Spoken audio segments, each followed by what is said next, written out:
আমার এক বন্ধুর সাথে কথা হচ্ছিল খেলাফত প্রতিষ্ঠা করার বিষয়ে। আমার বন্ধু মনে করে একবার খেলাফত প্রতিষ্ঠা করতে পারলে সব সমস্যার সমাধান হয়ে যাবে। আমি এটার বিরুদ্ধে। আমি বলেছি আগে আমাদের দাওয়া দিতে হবে, তারপর খেলাফত। সে বলল তুমি দাওয়া দিবে, এভাবে হয়তো সারা জীবন দাওয়া দিবে একটা ধর্মনিরপেক্ষ দেশে। এখানে তুমি খেলাফত প্রতিষ্ঠা করবে কিভাবে? সারা জীবন ধরে দাওয়া দিবে, হয়তো ভালো মুসলিম হবে, কিন্তু খিলাফত প্রতিষ্ঠা করতে পারবে না। সেটাই তো মূল উদ্দেশ্য।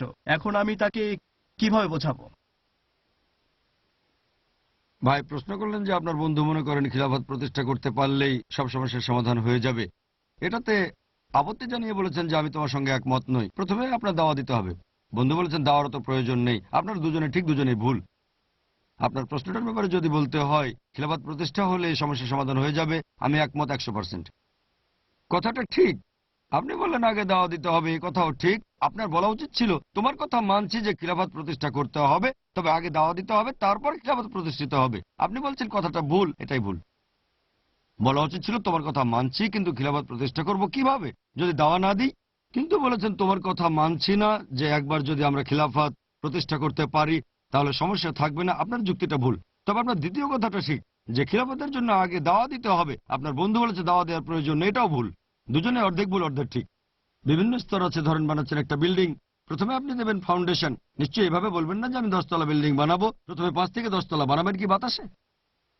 যদি খিলাফত প্রতিষ্ঠা করতে চান আমাদের নবী মুহাম্মদ সাল্লাল্লাহু আলাইহি ওয়াসাল্লামের জীবনে দেখেন। নবীর পুরো জীবনকে দুই অংশে ভাগ করা যায়, মক্কা আর মাদানী। মক্কা এবং মদিনায় মক্কার পরিস্থিতি ছিল আলাদা।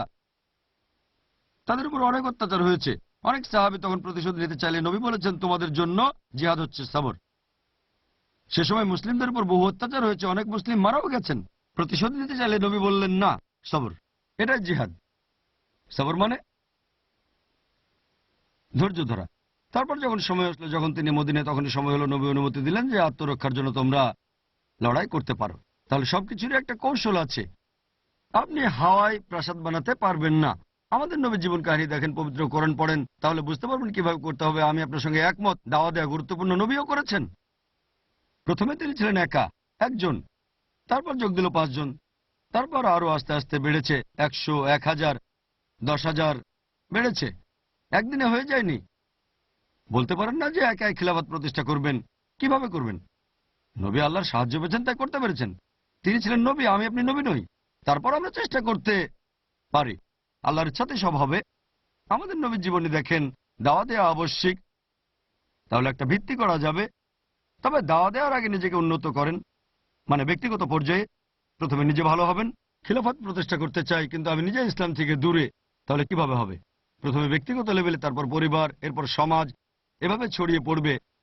এমন না যে আমার পরিবারের একজন ভালো মুসলিম না তাই পারবো না, আমি পালন করব। মুহাম্মদ সাল্লাল্লাহু আলাইহি ওয়াসাল্লামের পরিবারের তো সবাই ভালো ছিল না।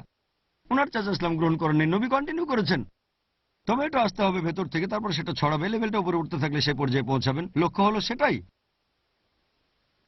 সেখানে পৌঁছানোর চেষ্টা করব, পারি বা না পারি চেষ্টা করে যাব। সেজন্য পুরস্কার পাবো যদি কোরআন এবং সহিহ হাদিস মেনে চলি। কিন্তু যদি কোনো একটা আইন ভাঙেন, যদি হাওয়ায় প্রাসাদ বানাতে চান, সেটা সম্ভব না। আশা করি উত্তরটা পেয়েছেন।